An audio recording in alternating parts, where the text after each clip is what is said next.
3, 2, 1, gravando. Começando mais um episódio do Contra a Cultura, o Evangelho clama pelo diferente. Estamos aqui, eu e Maiara no estúdio, porém, ele também está conosco, Ele Isaac também está Rezende. aqui. Tudo bem, Isaac? Tudo bom? Isaac Rezende, que está em Minas Gerais, ele não quer mais fazer... aliás, ele quer fazer parte do time, mas ele não... Ele não é ele onipresente. Ele não estava querendo mais ficar com a gente aqui no estúdio e tal. Eu literalmente não estou nem aí. Nem aí. Não tá, né, Isaac?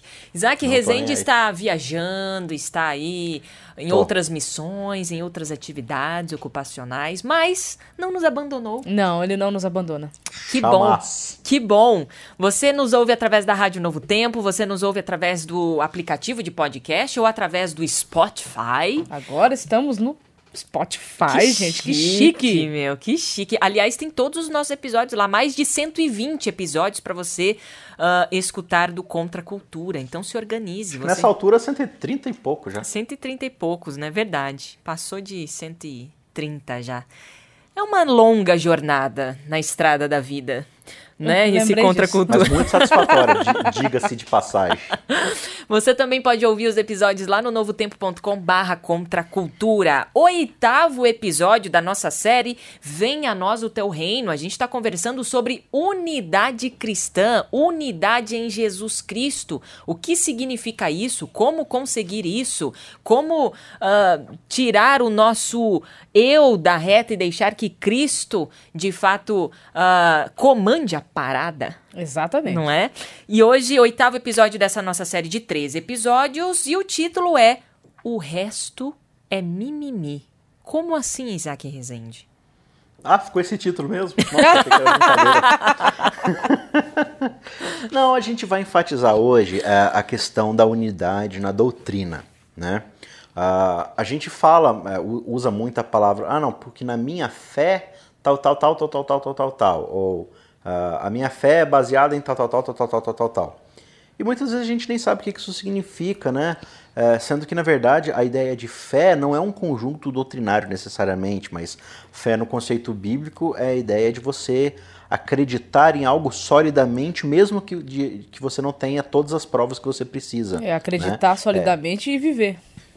Isso. Então, por exemplo, é a mesma ideia de você assinar um contrato. Quando você assina um contrato, não necessariamente você tem as coisas do contrato na sua frente, né? Então, por exemplo, você vai comprar uma casa aí, naquelas casas que são construídas na planta, sabe? Sim. E aí, quando você assina o contrato da compra da casa, nem existe casa, o terreno é um monte de mato. Mas você está assinando lá com a fé de que aquele monte de mato vai virar uma casa, né? Então, você dá esse passo, esse voto de confiança, sabendo que as coisas vão acontecer, mesmo que elas não estejam acontecendo hoje. Isso é a ideia de fé. É esse contrato que a gente faz com Deus de colocar totalmente a confiança nele, né? Depositar nossa vida nas mãos dele, mesmo sabendo que não vai acontecer o que, né? Sem ter certeza do que vai acontecer no futuro, porque a gente confia de fato nele. Mas aí quando a gente fala especificamente de doutrina, a gente está falando aqui de unidade, né? Dentro dessa série aqui, Venha a Nós o Teu Reino. Sim. E dentro desse contexto aqui de unidade, muitas vezes a gente acaba brigando tanto por coisas periféricas, coisas que estão à margem da palavra de Deus, que às vezes até podem ou não ter sua importância, digamos que seja uma tradição, um costume da igreja, ou mesmo algo bíblico, mas totalmente secundário ou até terciário, e a gente coloca como ponto central da fé, de que se você não acredita dessa forma, você não pode ser um adventista, um cristão, você não pode ir para o céu e tal.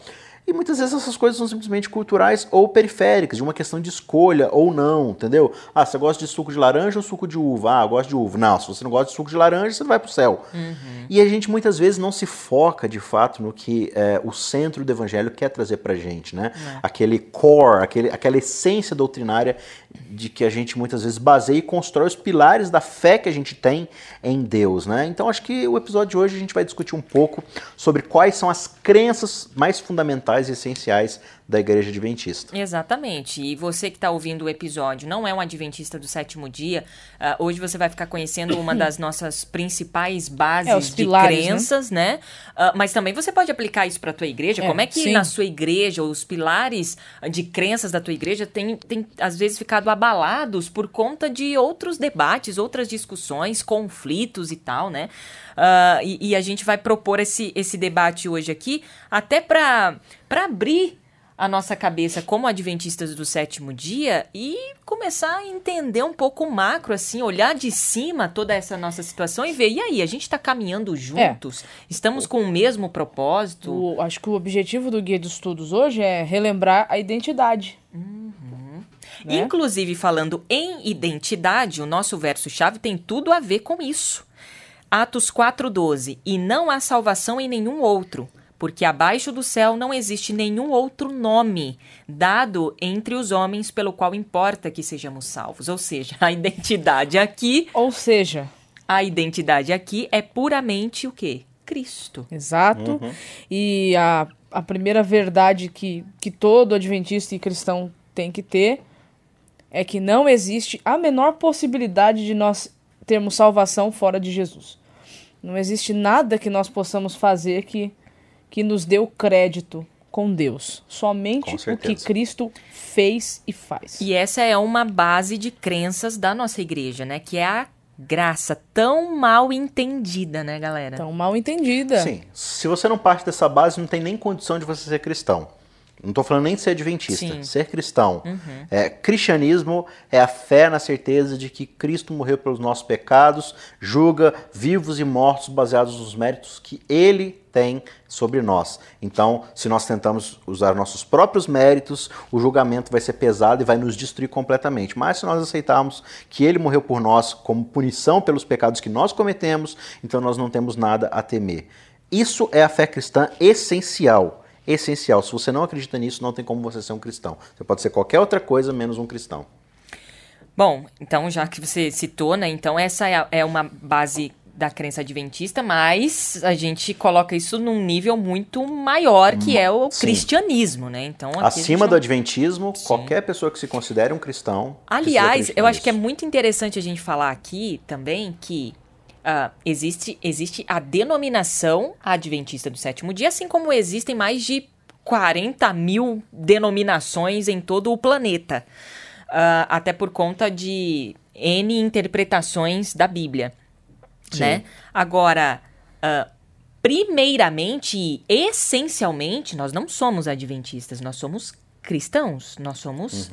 a minha identidade, ela está ligada ao Cristo. E eu digo que...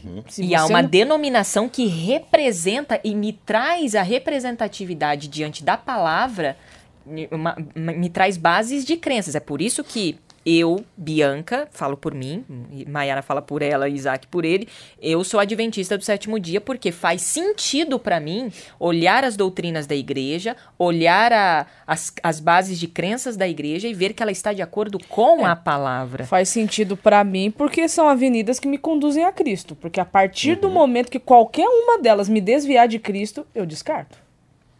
Perfeitamente. Você também, Isaac Rezende? Não, com certeza. Essa é uma convicção muito forte dentro do adventismo, né? Qualquer uma de nossas doutrinas... Pensa aqui comigo numa roda de bicicleta, vamos dizer assim. Todo mundo acho que já andou de bicicleta. Você tem uma roda de bicicleta, você tem o pneu, né? E a roda em si de alumínio ali. No meio você tem aquele miolo que está ligado ao quadro da bicicleta, certo? Sim.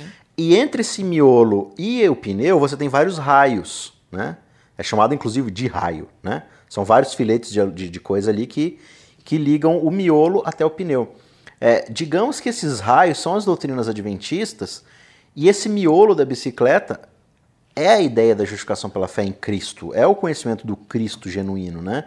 Então, todos esses raios são as doutrinas que nos levam até o essencial, até o miolo ali, que é Cristo. Se esse raio não está levando você para Cristo, ele não está fazendo parte da bicicleta, ele faz parte de outra coisa, né? Pode ter uma outra função, pode ter uma outra coisa, mas não é essencial, né? E muitas vezes a gente confunde, a gente soca de coisa que a gente julga ser essencial, que muitas vezes não vão causar unidade, vão causar justamente o contrário, que é o que você falou. desunião. E aí você tem 40 mil denominações e etc. Exatamente. E vão causar também peso, né? Que é justamente lá em Atos, que a gente estava na semana passada, Atos 10, no Concílio de Jerusalém. Atos 15, perdão, Atos 15, onde eles escrevem aquela carta ali após a decisão do concílio para a igreja de Antioquia, dizendo assim, olha, a gente não quer mais peso para vocês, a gente não quer complicar a vida de vocês. E é para isso que as denominações religiosas, a religião, ela deveria existir para nos dar alívio, na verdade. É para descomplicar a vida, é para tirar o peso.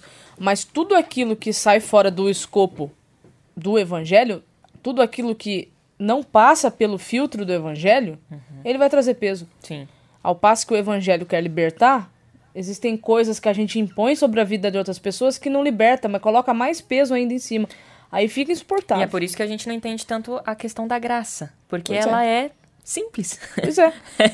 Ela é descomplicada. E quando você tem Jesus como centro, porque o propósito da salvação em Jesus é ter Jesus como centro. Quando você tem Jesus como centro da sua vida, como disse o título, os mimimis cai tudo por terra, porque o evangelho resolve esses mimimis.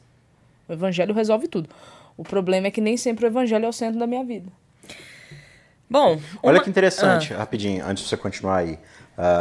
A ideia da salvação em Jesus Cristo, né? E até no capítulo 10 de Atos, que a gente já viu, lá no versículo 43, diz, falando sobre Deus, né? Essa ideia de que ele vai julgar os vivos e os mortos, tal, e sobre Cristo ser, né? O escape disso, ele diz, dele todos os profetas dão testemunho de que por meio de seu nome, todo aquele que nele crê recebe remissão dos seus pecados, né? Sim. Então, a pregação ali era basicamente isso. Todo o Antigo Testamento, toda a doutrina dos apóstolos, dos profetas, né, Moisés, tudo apontava para Cristo, tudo ia nos levar para Cristo, que é o responsável pela expiação dos nossos pecados. E o que isso tudo tem a ver com unidade? Por que isso é a essência da unidade? Porque o evangelho, o que é o evangelho? Ele é a notícia, ele é uma má notícia seguida de uma boa notícia. É a má notícia de que Deus nos criou para sermos um com ele, certo? Para sermos uma unidade constituída de homem, mulher e Deus, ali junto num relacionamento, mas que por causa do pecado, esse relacionamento, essa unidade foi o quê? Foi quebrada, foi distorcida e foi rompida. Isso é o pecado. O pecado é o ser humano o tempo todo numa busca do próprio eu, sem querer unidade, sem querer se juntar com Deus novamente. Então qual que é a boa notícia? É que apesar de o ser humano ter buscado essa independência e caído em pecado e morte, consequentemente, Deus está correndo atrás de nos justificar para voltar a um relacionamento com Ele. Então a palavra que a gente traduz em português para expiação, ela é baseada numa palavra americana bem antiga que é atonement, que quebradinha em 3 pedaços fica at one ment, ou seja, feita em uma só coisa. At one ment, né? Ou feita para ser uma coisa só. Então, a gente foi feito para ser uma coisa só. Só que aí o pecado foi, né, por nossa causa e virou um monte de coisa solta. O que é o trabalho de expiação que Cristo faz na cruz? Nos tornar um com Deus novamente. Vamos Essa juntar é a nossa todo fé. mundo de novo. Por isso que antes de ser adventista ou batista ou qualquer outra coisa, tem que ser cristão, porque Cristo é quem faz essa religação. Por isso, religar de religião, por isso que Cristo, né? Perfeito. Muito bem. Agora, tem algo que identifica os adventistas, que é a segunda vinda de Cristo. Aliás, isso está no nosso nome como igreja, né? Advento. A gente espera a segunda vinda de Cristo. E 7º dia, pelo sábado, daqui a pouquinho a gente vai falar mais um pouquinho sobre ele. Agora, o que a gente pode falar sobre essa segunda vinda de Cristo? Aliás, essa também é uma crença que por vezes é muito discutida, e eu não digo debatida, porque discussão gera briga. E às vezes dá essas desavenças aí, né? Então, a segunda vinda de Cristo, ela entra como um pilar do adventismo, porque nós cremos que só Jesus pode dar, só a volta de Jesus pode solucionar o problema que o mundo está. Não vai ser político, não vai ser guru, nada disso. É a volta de Jesus que vai solucionar. Por quê? Porque a redenção, ela se tornará plena e suficientemente e finalmente eficaz quando ele descer nas nuvens do céu para nos levar para viver com ele no seu reino de glória, né? Só que uma coisa que eu acho importante em relação à segunda vinda é que às vezes a gente trata a segunda vinda de Cristo apenas como um evento, sabe? E a vinda de Cristo, para quem está vivendo já no reino, porque o reino já foi inaugurado, não é um evento, é um reencontro. É reencontro com alguém que você não vê há muito tempo, mas que você continuou mantendo um contato à distância. Ou seja, tem gente que vive assim, tô vivendo a minha vida, a vida tá me levando aqui, de boa. Quando Jesus voltar, aí eu mudo, né? Como se fosse assim. Esse é um perigo. Eu só tenho que tentar saber mais ou menos quando vai ser pra eu estar pronto. Pra me preparar. Você fica com revelacionices, você fica com sensacionalismo, e o objetivo da segunda vinda de Cristo não é nada disso. Olha só, aqui em Tito, né, uma carta bem curta que Paulo escreve para o seu amigo Tito, no capítulo 2, verso 11, ele diz assim, olha, porquanto a graça de Deus, que é aquilo que a gente já falou, né, se manifestou salvadora a todos os homens, ou seja, ela está disponível para todo mundo que quiser, educando-nos para que, renegadas a impiedade e as paixões mundanas, vivamos já no presente século, sensata, justa e piedosamente, aguardando a bendita esperança e a manifestação da glória do nosso grande Deus e Salvador Cristo Jesus, o qual a si mesmo se deu por nós, a fim de remir-nos de toda iniquidade e purificar para si mesmo um povo exclusivamente seu, zeloso de boas obras. Ou seja... O que Paulo está falando aqui? Explica aí para nós, Mayara. Então, pelo que eu entendi da leitura que você fez aí, a volta de Jesus não é o começo dessa vida. Ela não. É o cume, ela culmina. É a cereja do bolo. Isso. O começo dessa vida é a justificação pela fé, pela graça. Exato. Então para quem se diz adventista, né? Eu não estou falando aqui denominacionalmente, eu estou dizendo etimologicamente. Para quem aguarda Cristo voltar. Para quem aguarda Cristo voltar. Meu amigo, se você está esperando o céu para começar a ter essa vida que Paulo descreveu aí, então não entendeu nada. Até porque se você esperar ter essa vida só lá no céu, do tipo, lá no céu eu vejo o que eu faço, você não vai curtir essa vida. Você não vai ter essa vida. Você não faz nem sentido. É por isso que a pessoa não vai pro céu, porque não faz sentido para ela. Exatamente. Entendeu? Exatamente. Então a segunda vinda de Jesus, ela vem para culminar uma vida que já está acontecendo com muita dificuldade, com muito sofrimento por causa do pecado, mas que quando ele voltar, sem pecado e sem sofrimento, aí sim poderá ser vivida com toda a sua plenitude e eficácia. Ou seja, esse céu a gente começa a viver aqui. É por isso que João 17, verso 3 diz que a vida eterna é esta, que conheçam a ti, o único Deus verdadeiro, e a Jesus Cristo, a quem ele enviaste. Então, quando eu conheço Deus, conhecer é ter intimidade, é ter relacionamento, ter vivência, experiência. Então a vida eterna já começou. A vida eterna não começa quando Jesus desce nas nuvens do céu. Não, a vida eterna começa a partir do momento que eu conheço. Que eu conheço e glorifico a Exatamente. Deus, né? A ênfase de Paulo aqui para Tito é essa. Olha, a mesma graça que te purifica dos pecados também te transforma e vai te separando cada vez mais deles e te aproximando de Cristo. E você vai se tornando um com Cristo e cada vez mais parecido com Ele.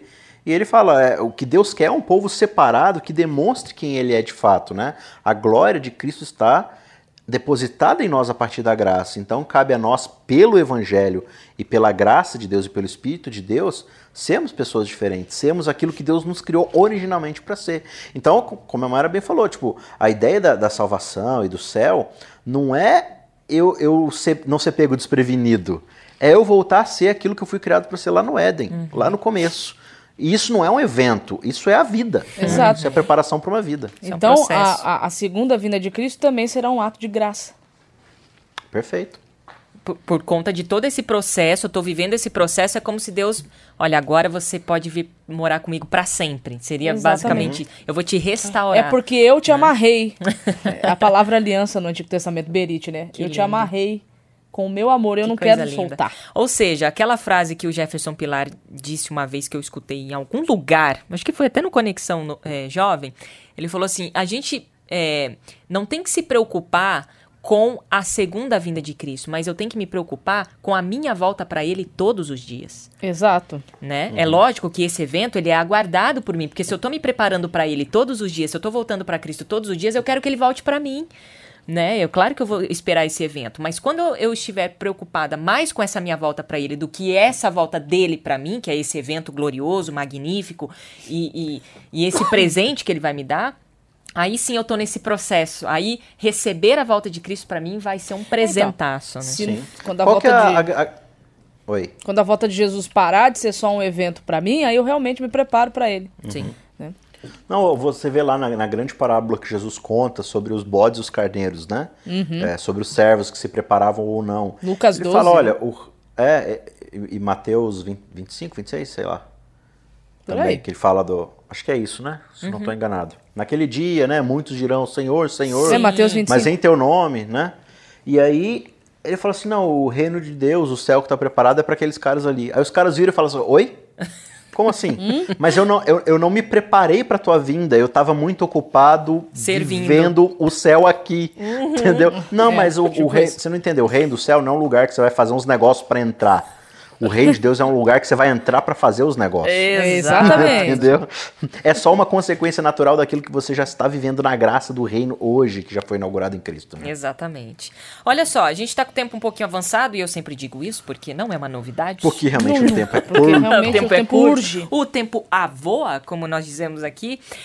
Tem aqui mais 3 crenças fundamentais que a lição, ou o nosso guia de estudo traz. Uma é o santuário. Sim. Tá aí uma parada que a gente não entende. O santuário podia ter uma lição trimestral só sobre ele, porque ele é bem Já profundo. tivemos algumas, a né? gente não E entende acredito que eu vai digo, voltar em breve. a Igreja Adventista entende, ela propõe esse ensinamento, mas os membros, todavia, A gente não... só sabe o superficial. Né? superficial. É porque Não, o centro... É um assunto bem desafiante, né? Bem complexo. O centro da mensagem do santuário é por que Deus ele se fez presente ali naquele lugar, né? Ele tinha um objetivo, né? E por meio do santuário, no Antigo Testamento, ele podia se revelar para o povo dele e o povo dele poderia revelá-lo para outras nações, né? O grande lance do santuário é que o santuário, no Antigo Testamento, ele era o evangelho. Então, ele tinha essa função de explicar o plano da redenção. Então, assim, o centro do santuário é Cristo. Cristo, ele é o cumprimento pleno, né, do santuário. Então, a gente acredita na existência de um santuário celestial? Sim, por quê? Porque a obra da redenção, ela ainda está sendo realizada. Por quê? Porque o pecado ainda não foi destruído. Então, Cristo hoje, ele é o nosso mediador. Né? Ele aplica em nossa vida os méritos do Calvário. E ele é o centro de toda a obra, né, de juízo, né, do santuário. Sim. E tem uma mensagem muito linda do santuário, e a gente já falou isso em alguns episódios, vale aqui frisar, de que o lance da justificação na cruz não é simplesmente sobre a raça humana. Ela é primeiramente sobre o caráter de quem Deus é para o universo. Sim. Né? Então, o universo ele foi manchado pelo pecado com a acusação satânica de que Deus não tem como sustentar quem ele é. Porque ele diz que é justo, mas ele também diz que é amor. Né? Então, como é que ele vai ser amor e justo ao mesmo tempo de punir o pecado, destruindo a raça humana e todos aqueles que cometeram pecados, como alguns dos anjos? Né? Então, a justificação pela fé... E essa ideia do santuário é justamente isso, de que Cristo, ele demonstra como o Pai pode ser, ao mesmo tempo, justo e amorável, justo e amor, né? E agora esse trabalho no céu, do santuário celestial, a gente acredita como adventistas, né? A gente entende que isso é muito básico do adventista, né? Não existem outras denominações que acreditam tanto nisso. Mas a gente entende que o grande conflito, ele envolve todo o universo. Então Deus está purificando, não é só o planeta Terra, mas é o universo inteiro dessa mentira que Satanás colocou a respeito de quem Deus é e do seu caráter, né? Então a cada pessoa que ele vai purificando, que ele vai salvando, ele vai demonstrando para o universo inteiro, olha o que o meu amor e a minha justiça causaram na vida dessa pessoa, né? E aí ele vai purificando o universo dessa grande mentira que Satanás colocou. Bom, cada crença aqui dava um programa. Dá. Né? Não tem Não, como o a gente santuário discutir. dá 3 séries. Dá 3 séries, exatamente. Tá. Uma outra é o sábado. Né? O sábado... Adventistas do 7º dia. Para entender o sábado mesmo, na sua origem, na sua essência, eu recomendo, né, aos ouvintes, todos eles, que leiam Gênesis capítulo 1 todinho, depois leiam o comecinho do capítulo 2, porque essa é a perícope, né, Gênesis 1, do 1, né, a partir do verso 1 até o capítulo 2, verso 3, isso forma a perícope, bloco de assunto ali. E a questão do sábado é que o sábado, ele existe para nos lembrar de quem nós somos e de quem é Deus. O sábado ele estabelece uma identidade. Não é um dia para não fazer nada. Não. E uma hierarquia, né? Exatamente, uma hierarquia. Porque com o sábado, Deus quer dizer o seguinte: eu sou o criador, vocês são as criaturas. Eu sou o rei, vocês são os súditos. Eu sou o regente, vocês são os corregentes. E quando eu guardo esse dia, eu reconheço... Eu reconheço a soberania de Deus sobre a minha vida. Então, o grande objetivo do sábado era se lembrar do ser humano. Você tem 6 dias para você fazer o que você quiser. Mas quando você chegar no 7º, você vai entender que eu sou Deus. E eu cuido, inclusive, das Sim. suas finanças, dos seus desafios, que esses 6 dias você precisa se preocupar para correr atrás, entre aspas, né? Porque Deus também ajuda, né? Que ele abandona a gente ele está nos 6 presente, dias. Ele está presente nos 6 dias. Sim. Só A que ideia do 7º dia, né, Isso. tudo que você fez nesses últimos 6 dias, você só fez porque eu fiz primeiro. Exatamente. Aham. E aí, o descanso divino ali simboliza a presença dele de forma especial, por isso que é a presença dele que traz bênção e santidade, não parar 24 horas, ok? Mas o descanso humano representa a confiança nesse Deus que tudo fez. É por isso que o sábado é um dia de celebração. Você que Sim. tem dúvida Eu acho que e tal. é lá em Ezequiel 20, né? Ele vai falar assim: olha, vocês guardarão os meus sábados como sinal entre mim e vós, para que saibais, para que lembrais que eu sou o Senhor que Vos santifica. Uau. Então, não é a guarda do sábado que nos santifica, não é, nossa obediência a à lei que nos presença de santifica. Deus que nos santifica. Então, o sábado é a celebração da santidade que Deus já nos garantiu por meio do seu Filho Jesus, né? E algo também que deveria nos unir, no sentido de crenças e, né, enfim, esse entendimento é sobre a imortalidade da alma. O nosso tempo já acabou, o Daniel está me olhando feio. Mas está sorrindo. Mas está sorrindo, porque ele é fofinho, né? Agora, imortalidade da alma. Nós não cremos que quando morremos vamos para o céu. Não. A gente acredita numa imortalidade condicional da alma. De que, na verdade, o adventista ele não acredita que existe uma alma, ele acredita que nós somos alma. Alma é tudo aquilo que nós somos, mente, corpo e espírito, tudo é uma coisa só, é a nossa identidade, é aquilo que nós somos. E essa imortalidade, ela está condicionada àquilo que Deus está fazendo por nós e um dia vai retomar. Então, quando a gente morre, a gente entra numa animação suspensa, a gente fica assim, eu não diria limbo, porque dá a ideia de um purgatório, mas a gente deixa de existir no sentido de consciência. Sim. Cessa tudo. Você vai para a terra, é comido pelos bichos lá e vira pó, mas a essência de quem você é, a sua identidade... O fôlego que nos foi dado. O fôlego de vida, ele está guardado em Deus. Sem consciência, ele está lá, está quieto. Não é uma alma entendeu? penada, né? Porque Não, a gente penada é galinha. a gente divide essa ideia em 2 mortes, né? A primeira morte é essa ideia da suspensão. E a gente acredita na imortalidade condicional porque ela está condicionada a ter aceito a Deus como nosso Salvador e tal. Então, quando ele retornar e tiver julgado tudo e purificado tudo, todos vão ser ressuscitados da primeira morte, né? Em períodos diferentes ali, mas a nossa identidade vai voltar, a nossa consciência vai voltar e aqueles que tiverem acreditado em Deus, tiverem sido salvos, vão habitar com ele para sempre. Já aqueles que rejeitaram e fizeram a sua escolha de não querer Deus, aí vai existir uma extinção de fato de quem nós somos, né? Aí não vai ser mais uma suspensão, a gente vai ser de fato aniquilado completamente para todo sempre, não vai mais existir e pronto, acabou. Né? Mas isso está condicionado a você acreditar ou não, crer, ter fé ou não no sacrifício de Cristo por nós. Ou seja, o que une os adventistas do 7º dia não são usos e costumes, ou pelo menos não deveria ser, mas sim essas crenças básicas. A total soberania de Deus sobre nossa vida. Exatamente. Né? O amor de Jesus, a soberania de Jesus Cristo, porque todas essas que é crenças, o que nos religa. Todas essas crenças mostram exatamente isso. Deus é soberano. Todos apontam para ele. Exato. Muito bem, final de mais um episódio de mais um Contra a Cultura. Isaac Rezende, até semana que vem. Até, viu? Maiara Costa. Bia. Valeu. Valeu. Até semana que vem. Valeu você aí de casa. Um beijo. Até semana que vem.